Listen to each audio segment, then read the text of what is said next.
Hello mga beshuwap, tuwan-tuwa ako sa nabili kong bagong tag puncher. So, meron siyang 3 sizes, 1.5, 2.5 at saka 2 inches.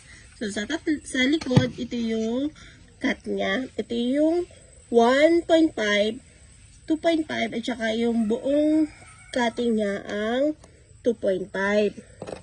So, meron din siyang guide here na 1.5, 2 at saka 2.5.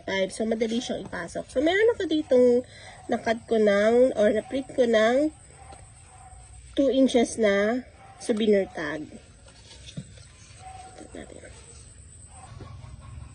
So, ayan, nakikita ninyo. Pero, syempre, pwede nyo siyang ilapag dito. Tcharan! O, diba? Ang cute. Ang ganda-ganda. Yun lang. Share ko lang sa inyo para sa mga gustong mag-purchase. Nilalagay ko yung link sa comment section.